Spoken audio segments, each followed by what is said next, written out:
Olá, caro aluno, tudo bem? Tudo tranquilo com vocês? Vamos para mais um dia aqui de Física Unesp. A gente vai resolver uma série de questões da Unesp e discutir com vocês os conceitos. Eu sou o professor Wagner e você está no Exatas Agora Vai. E vamos para a nossa questão de hoje, galera. Vamos nessa? A nossa questão de hoje está relacionada a um assunto importante, gravitação, certo?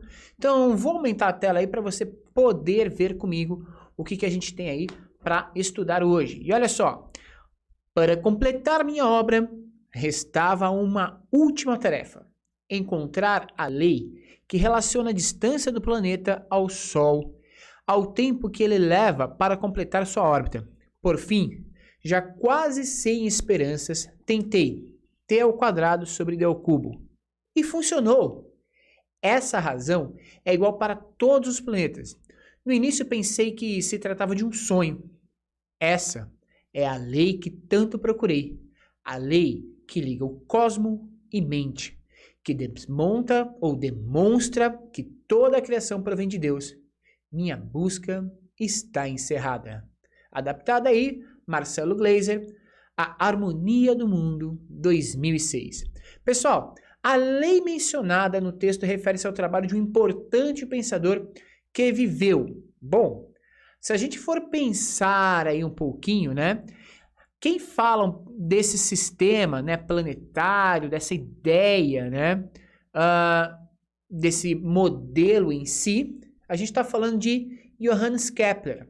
Johannes Kepler, ele foi um grande pensador e ele trouxe para a gente algumas ideias diferentes de como seria aí o modelo, né, dos movimentos dos planetas em torno do Sol. Na verdade, a gente tirou nesse momento, né, a Terra do centro do universo, a gente já está no modelo heliocêntrico, mas mesmo no modelo heliocêntrico acreditava-se que a Terra girava em torno do Sol em movimento circular.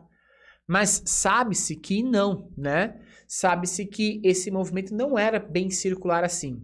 O período que isso acontece é no período do Renascimento científico, ou seja, quando a ciência começa a ter um pouquinho de liberdade para acontecer, perdendo assim a igreja um pouquinho do poder e da sua predominância em relação aos temas, né, científicos e estudados na época. Então a gente tem aí esse modelo formulado lá na época do Renascimento. E ele formulou 3 leis fundamentais do movimento planetário, importantíssimas, tá?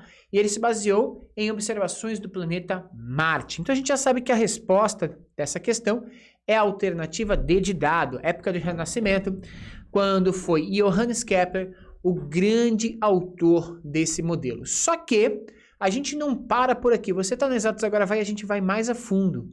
Quais foram, gente, as leis de Kepler, tá? Então a gente vai dar uma estudada aqui sobre leis de Kepler para você, para a gente relembrar um pouquinho, né? As leis de Kepler, gente, ele descreve 3 leis importantes do movimento planetário. E isso é importante para a gente tentar entender, né, como que se deu essa configuração. Primeira coisa, a gente tinha os planetas errantes, ou os corpos errantes, planetas, que tinham movimentos aleatórios. E alguém precisava explicar isso. Como que isso acontecia? Por que acontecia? E aí, Johannes Kepler chegou com uma suposição, na verdade, uma hipótese, e deu certo, né? O que ele fala? Ele fala assim que o movimento do planeta em torno do Sol não é um movimento circular, mas é um movimento elíptico, onde o Sol está um dos focos dessa elipse, né? E o planeta, então, ele vai percorrer distâncias aí em torno desse Sol no movimento elíptico, ora estando mais afastado, ora estando mais próximo. Inclusive, esses pontos de maior afastamento e maior proximidade são chamados de afélio, o mais afastado, e também o mais próximo é chamado de periélio, que é o mais próximo, certo? O Sol em si, gente, ele lembra hélio, né? Vem da palavra hélio. Então, afastado do Sol, perto do Sol, mais próximo do Sol. Ok? E como a gente tem na lei da gravitação que a distância está relacionada aí, né, à força de atração gravitacional, e isso consideravelmente vai alterar a velocidade do corpo, a gente tem o corpo tendo a maior força de atração, ou seja, uma velocidade máxima quando ele está no periélio, assim como ele tem a menor força de atração, ou então uma velocidade mínima quando ele está no afélio. Ou seja, gente, quando o corpo faz esse movimento, né, neste sentido, ele tem um movimento acelerado. Já quando ele faz o movimento no sentido de se afastar, esse movimento passa a ser retardado. Ou seja, a velocidade de um corpo, de um planeta em torno do Sol, não é uma velocidade constante, tá? Então, a primeira lei de Kepler fala sobre exatamente isso, né? A primeira lei vai falar das órbitas elípticas, ok? E lembrando que Kepler só teve essa liberdade, primeiro, foi aluno de Tycho Brahe, um dos maiores observadores da astronomia, certo? E também porque ele estava vivendo o período do renascimento da ciência. Ou seja, a ciência tinha liberdade aí para descrever os modelos. A segunda lei, gente, para reforçar a primeira, ele falava um pouquinho sobre esse movimento e a área de varredura. Ele dizia o seguinte: para intervalos de tempos iguais, a área de varredura que o planeta tem também é igual. O que é a área de varredura? É essa região aqui, ó, percorrida pelo planeta.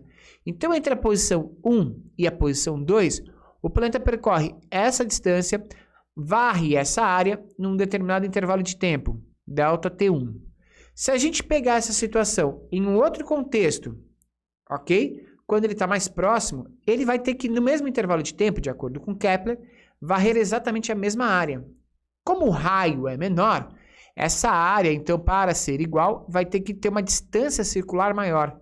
Então, essa segunda área que aparece aqui tem que ser igual à primeira. De modo que a gente pode considerar nesse tipo de sistema que, para que isso aconteça, você tem, então, que percorrer uma distância maior, certo? Então, gente, isso permite a gente entender que, sendo a área 1 igual à área 2 em tempos iguais, obviamente, para que isso aconteça, a velocidade no trecho 2 é maior do que a velocidade no trecho 1. Então, V2 é maior do que V1. Então, a gente tem a segunda lei aqui, que fala sobre as áreas de varredura, né? Guarda essa informação que é importante para você aí conhecer muito mais sobre Kepler, tá? De varredura. Faltou um D aqui, né? Áreas de varredura. E claro, a gente tem a terceira lei, que é o que aparece descrito lá no nosso sistema, que é, ele fala sobre o período de movimento. T maiúsculo representa período de movimento. E claro, R representa o raio da órbita. Raio de órbita. O raio da órbita de um planeta, gente, ou de qualquer astro, ele está relacionado ao centro desse astro, certo? Ao centro de massa desse astro, até o centro de massa do próprio planeta. Então, isso daqui, essa distância, é o que a gente chama de raio de órbita. E ele fala o seguinte, que para qualquer planeta existe uma constante, aonde o período ao quadrado sobre R ao cubo vai dar sempre o mesmo valor para qualquer planeta, para qualquer astro aí do nosso sistema. Então, a gente consegue compreender a partir daqui, né, que a gente consegue, ou a partir da análise de um planeta conhecido, de uma órbita conhecida, analisar a órbita dos outros planetas, certo? Isso aqui é chamado de lei dos períodos. Então, são descrições aí das leis de Kepler, que é importante você conhecer e saber a época em si que isso é descrito na história científica. Beleza? Então, gente, fica essa dica aí para você nesse exercício de hoje, o Nesp, muito tranquilo, só de você reconhecer o momento histórico e também a teoria e quem está envolvido nessa teoria. Fica a dica, nem todo exercício Nesp é um exercício para você calcular. Muito se pergunta na Unesp sobre história da ciência, sobre conceitos científicos e, claro, sobre os cientistas envolvidos. Então, dá uma olhada em todo o contexto, não fica só decorando fórmula, porque senão você vai mandar mal. Veja todo o contexto que você vai mandar super bem nas provas. Tranquilo? Curtiu esse vídeo, deixa o seu like, compartilhe com o máximo de pessoas que você puder e faça esse projeto crescer para chegar a mais pessoas e a gente conseguir atingir muitos coraçõezinhos aí para conseguir fazer com que vocês ingressem na Universidade dos seus sonhos. Um grande abraço, galera. Até o próximo vídeo. Valeu! Tchau!